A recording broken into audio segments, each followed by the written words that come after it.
démonstration. Bonjour. Le train a beaucoup évolué. Alex, explique-nous ce magnifique réseau. Alors là, c'est mon réseau qui a à peine un an. Et il a été, on l'a commencé en janvier 2025. Mon fournisseur, c'est Maquettis, qui est à Fournet-Trésigny. Donc on peut trouver tout ce matériel chez eux. Mon réseau, il explique certaines choses dans le mode ferroviaire, donc la signalisation surtout. On a beaucoup évolué sur la signalisation ferroviaire. Par exemple, tu vas nous en montrer tout ça. Voilà. Par exemple, là, c'est principalement du matériel de RE modèle. Donc là, par exemple, le TGV, bon, il n'y a pas de caténaire, mais c'est pour montrer. Le TGV, souvent, les gens, ils aiment bien, même s'il n'y a pas de caténaire, c'est pas très grave. Mais par exemple, tiens, on avance. Tougoudou. Sur le réseau, on a le passage à niveau qui est fonctionnel, donc c'est de la détection de courant. C'est-à-dire que le train, il capte, quand il capte le courant, il consomme un petit peu. Et il y a une carte électronique qui dit voilà, qu'il faut mettre en route le passage à niveau. Donc le carré d'entrée de la gare est fermé. Donc évidemment, lui, il a été averti en amont avec un... Qu'est-ce que tu appelles le carré? Alors le carré, c'est les deux points rouges là. Voilà. D'accord. Tiens, tu peux, mets-toi plutôt là. Voilà, attends. Hop, là voilà. Ok. Donc là, on s'arrête devant. Imaginons, nous, on a un défaut de signalisation. Donc le régulateur ou l'agent de circulation ne peut pas ouvrir le carré.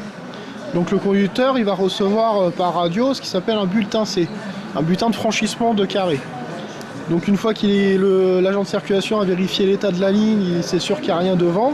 Il autorise malgré le carré. Il va autoriser, alors c'est vraiment en cas exceptionnel. Il va donner un bulletin, donc c'est un petit bulletin juridique, c'est pour s'assurer que tout va bien. On donne ce bulletin. Le conducteur, lui, par des numéros, tout ça, il va valider ce bulletin et ensuite il va initialiser ce qui s'appelle le KVB, le contrôle vitesse par balise. Tout simplement pour pas que la machine le prenne en charge. Donc il a un petit damier, le petit logo du Cronenbourg inversé, qui, le rouge et la petite plaque rouge et blanche, qui va y signaliser pour pas se faire prendre en charge. Mais le carré, lui, est fonctionnel, toujours fonctionnel, même s'il a un défaut. Donc là, il présente le rouge, on a la petite pancarte en dessous qui s'appelle NF, donc non franchissable, juste là. Mais à côté, on a ce qui s'appelle un détonateur.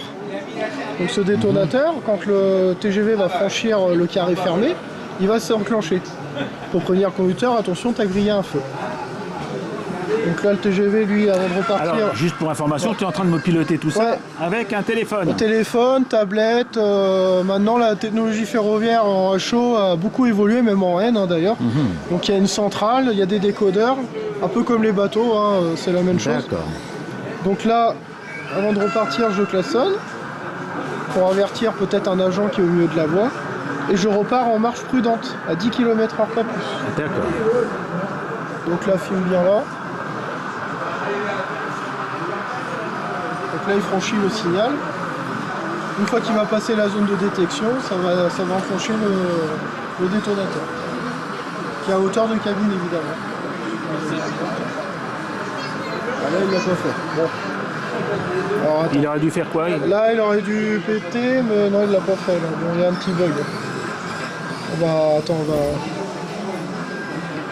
On va refaire dans l'autre sens, vite fait, parce que je dois pas aller assez vite. Parce que c'est une ILS avec un aimant, mais qui est juste là. Mais l'ILS, elle est un peu grosse, il faudrait qu'on mette un peu plus fin. Donc là, on recommence dans la procédure classique. Voilà, un tout petit peu plus vite, ça va coller l'aimant. Et voilà. J'ai Donc là, entendu il le pan. averti. D'accord. Plus ce petit son, on a mis, parce qu'au début, je voulais mettre une petite boîte à pétard. Et ça sera réfléchi plus tard.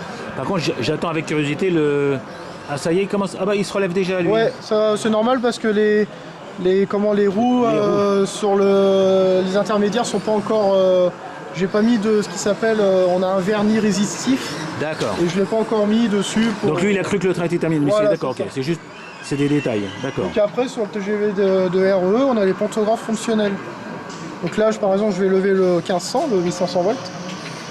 Donc ça, c'est pour plus des voies classiques. Et les lignes à grande vitesse, les voies classiques aussi, elles ont du 25 000 volts. Donc ça, c'est un autre pantographe avec une autre matière de bande doit résister, d'usure. oui, Voilà. parce que que sur les pantographes 1500 volts, c'est du cuivre. Et sur les pantographes 25 000, c'est un mélange de cuivre et de carbone. Ouais, il faut que ce soit plus résistant parce qu'à 300 à l'heure, ça frotte. Hein. C'est ça, ouais. Donc tu peux bouger l'autre aussi? Voilà, donc là, oui, je baisse le T'as 1500. baissé, bien sûr. Oui, tu peux pas mettre les deux en même temps. Voilà, C'est ça. effectivement. Alors évidemment, le 1500, il y a deux pantographes parce que les deux motrices ont besoin de 1500. Ah oui, bien étant sûr donné que que le là-bas, transformateur ne transforme pas le courant. Par contre, le 25 000, on a besoin de le transformer. Donc ça passe par le transformateur qui est au milieu. Et le 25 000 passe par la ligne toiture jusqu'à la prochaine motrice. D'accord. Voilà. Et quand vous avez les petites coupures d'électricité dans les trains avec les prises électriques, c'est tout simplement en 25 000 volts. Quand on change de sous-station, on ne peut pas chanter les sous-stations. Donc parce que comme c'est un courant ça laisse un blanc. Bah oui, alternatif, on risque de casser Est-ce qu'on peut aller voir comment ça s'appelle, l'échangeur, comment tu appelles le TCO. Le TCO. Alors TCO, tableau de contrôle optique. C'est-à-dire que là on a notre plan de voie. Et donc il y a des LED qui permettent de vérifier l'état des aiguilles. Alors après c'est une inspiration. Hein. Oui, non. On n'est pas dans la réalité. Et là justement tu pilotes avec une tablette là-bas, c'est la même chose? Voilà, il y a la tablette où je peux mettre plusieurs trains. D'accord. Et avec toutes les fonctions, donc le son, le klaxon, pantographe. Donc là j'ai toute ma gare cachée ici. Tout ce qui est derrière. Ah oui, tout ce qui est derrière, oui, bien sûr, parce qu'il faut que tu fais tourner combien de trains? Alors, je peux en faire tourner autant que je veux, tant qu'il y a de la place. Voilà. Ah d'accord, oui, c'est vraiment... C'est plus de l'analogique où tu as... D'accord. Voilà, là tu es vraiment... Et le plateau, là, tournant, il tourne? Ouais, la plaque tournante, ouais. D'accord. Voilà. Alors, on a un petit bouton pour le régler parce que c'est pas une plaque tournante haut de gamme comme Rocco, c'est un peu... Non, mais c'est déjà... Voilà. Pour l'instant... Et ça assure la continuité électrique? Oui, il y a deux petits pivots qui touchent une plaque en dessous. Il y a une toute petite coupure parce que comme il y a une inversion... Oui, bien sûr, à un moment donné, ça... Alors, la silisation, c'est que de la silisation en métal, hein. C'est du Decapod, de la marque Decapod. C'est tout en soudure, plomb. Ah là. Il y a la potence, c'est de la 3D. Évidemment, les locomotives, elles fument. Elle fume là? Ouais. Attends, je vais agrandir un peu là, voilà. Attends. Voilà, j'ai zoomé sur celle-là que je vois juste devant nous. Ouais, là, qui est sur le dépôt. Donc là, tu programmes quelque chose sur ta tablette? Oui, il faut mettre. Alors, sur les locomotives en digital, il faut leur assigner une adresse. C'est un peu comme le Corse dans les bateaux, comme on connaissait à l'époque. En fait, on leur donne une adresse. Par exemple, celle-là, l'adresse 18. Cette loco n'aura que l'adresse 18. Ils ne peuvent pas en avoir d'autres. D'accord. Voilà. Tu vois, regarde, là, la résistance a un peu chauffé et elle commence à fumer. Absolument, je le filme. Alors, elle fume par le haut, mais elle fume aussi par le bas quand comme les vraies vapeurs. Ah oui, quand tu démarres, dans les ça, cylindres, voilà, tu t'envoies Donc moi quand on purge des cylindres au démarrage. je suis en époque 3 ou 4. Ah non, c'est formidable. Alors, est-ce qu'il y a d'autres spécificités sur ton réseau? Parce que c'est extraordinaire. Mais... Voilà, la silisation commence à être fonctionnelle, tout n'est pas encore branché. Mais et tu pourrais mettre des pantographes, tu penses? Si on met de la caténaire, oui, on peut mettre les pantographes fonctionnels. Et tu peux mettre les pantographes fonctionnels. Ils viennent toucher, mais le problème c'est la fragilité. Les vieux pantographes Rocco, ouais, là on peut... mais les nouveaux, je trouve qu'ils sont un peu plus fins et si tu accroches, tu risques un peu de l'abîmer. Voilà. Après, donc là par exemple tu nous as mis combien de locaux sur le terrain là? 1, 2, 3, il y en a 5 ou 6 plus 2-3 derrière.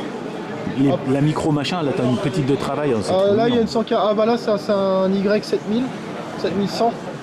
Alors c'est tout petit, mais il y a un décodeur, il y a une enceinte. C'est quand même vrai quoi. Voilà, ouais. Alors ce qui est bien avec un modèle, c'est que c'est à l'échelle. Donc là on est vraiment à l'échelle, en 87e derrière la locomotive à vapeur. Voilà. Ah ouais, elle fume bien là-bas. Tu vois, c'est... Regarde, attendez, je trouve ta main. Ah ouais, c'est bébé. Alors moi, à l'époque, je les avais achetés analogiques. Et bon, le problème que j'ai, c'est que j'ai pas ce qui s'appelle le Power Pack. Le Power Pack, c'est une réserve d'énergie, c'est comme une pile. Et la loco, elle peut rester une trentaine de secondes allumée. Ah ouais. Mais bon, là, je l'ai pas, donc forcément, quand il y a des petites coupures, ça a un petit peu du mal. Mais bon, ça fonctionne quand même bien. Hein. Combien de temps pour construire ce superbe petit réseau, entre guillemets? Là, il a 7 mois. 7 mois.